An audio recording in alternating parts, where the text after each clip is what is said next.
Welcome to Markets Now. I'm Michelle Rook with Randy Martinson Ag, and it was an update in both the grain and livestock futures trade. And Randy, a pretty ugly day in the outside markets. Crude oil stock market was down, the dollar was up. So was there some money coming out of those sectors going into the ag sector or not? I think there was. I mean, especially when you look at the technical, friendly technical formation we had in the charts to finish out last week.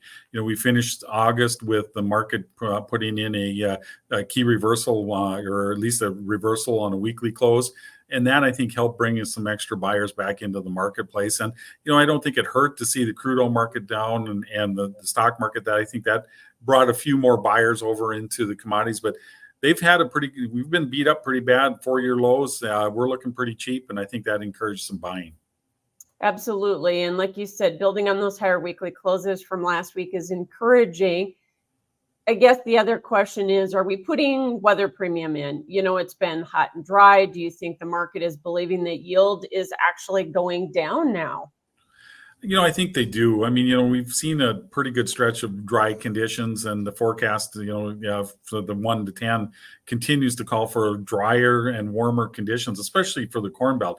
And that likely is going to take the top off the crop. I do think that we've printed the largest production that we're going to see. I do also think that, USDA will likely in their September report start lowering some of their harvested acres for prevent plant that we're seeing up in the northern regions, and also for the abandoned or the drowned out spots. So I do think we're going to continue to see a little bit of a decrease in production. Yeah, and we're taping this before the condition and the ratings are out this afternoon, but I think there was a lot of agreement that there were probably going to be a drop in ratings, don't you think? I think so. I mean, you're driving around the countryside, like you said, the heat that we've had, has certainly taken the top off the soybeans. A lot of places we're starting to see the soybeans flip, their leaves over. They're under stress. And so I do think we're starting to slough some of those top pods. All right. The other equation is that demand has been picking up. Export inspections were good this morning. We've been seeing some of these flash sales of soybeans to China. So how much is that helping? Well, that's helping tremendously because, it doesn't matter really what we're going to produce. We still have to get rid of some of the bushels. And the fact that our demand has started to pick up, I think, is helping quite a bit, especially with the export side. That's the one thing that's been kind of lacking. China has been a little bit laggard at buying U.S. soybeans here for the 24 season. It's nice to see they're finally back into the market and buying. And I think we've got some more sales that are coming forward that will be announced here in the coming weeks. Yeah, there's been a lot of trade chatter that China was going to be in buying more from the U.S. and Brazil's price is almost $1 above ours now. So we are competitive, aren't we? We're very competitive as far as the soybean market is concerned. We're a little less on the corn.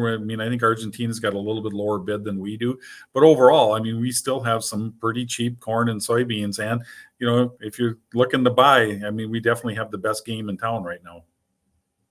And Randy, what was the impact, do you think, of China's announcement of an anti-dumping case on canola imports from Canada?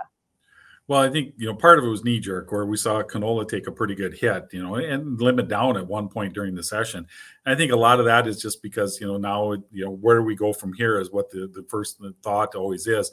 The expectation, of course, is that this canola now will start coming to the U.S. and cause, start entering our crush market and take the place of our soybean oil. I think that put the pressure on soybean oil today, along with the lower crude oil market. But I think a lot of it was tied to this issue with Canada and China with the canola. In the big picture, I do think that it's not going to be as big of an issue because Canada is looking at building quite a few renewable diesel fuel plants, and they're looking at pushing their canola to that direction. And that will take and lessen the need for big exports. The breakout that we've had now, as we talked about higher weekly closes last week, November soybeans, let's talk about that one first because we got above downtrend lines. What are the next technical objectives that you're watching? I guess, for soybeans, I would be looking for them to try to test that 1040, 1035 to 1040 area. That seems like soybeans like to go to those 40 levels. So right now, that's kind of the level I would look for them to try to test. We break above that, we got a little bit more room to move, but that'll be the next line in the sand.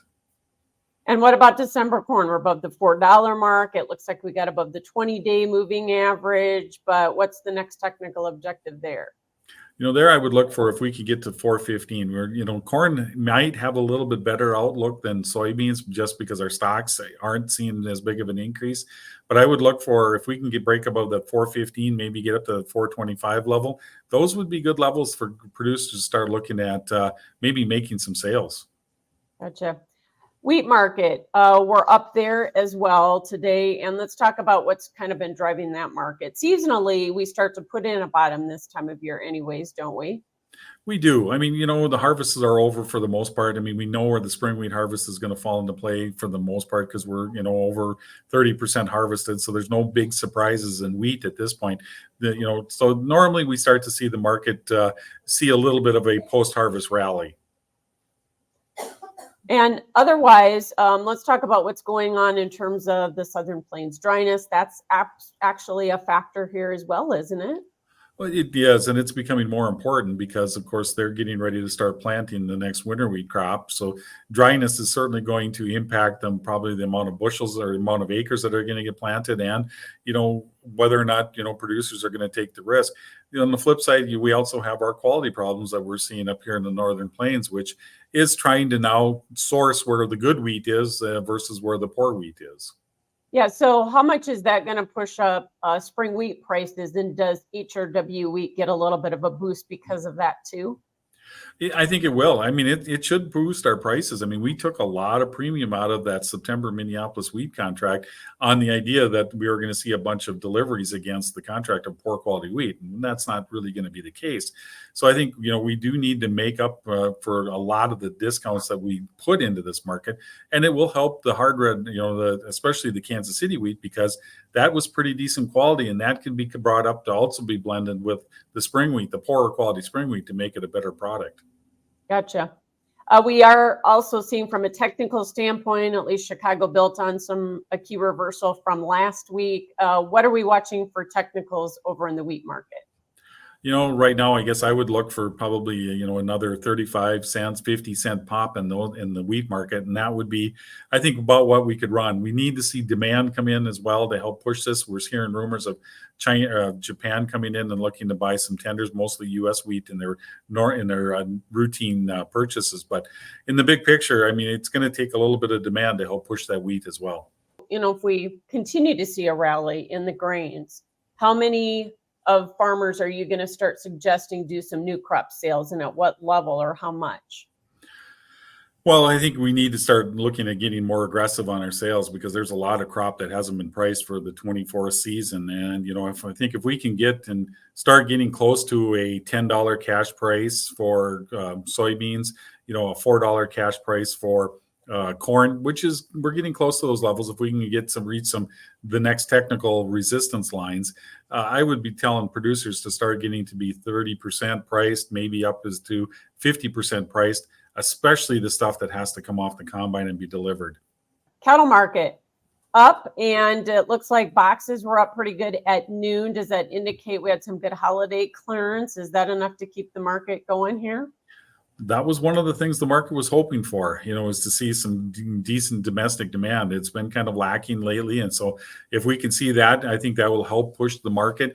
Seasonally, we're kind of running up against where we see a little more pressure, but we've already taken us down to the old December lows. So seeing a little bit of a, recovery, dead cat bounce off of strong demand is certainly something that wouldn't be out of line.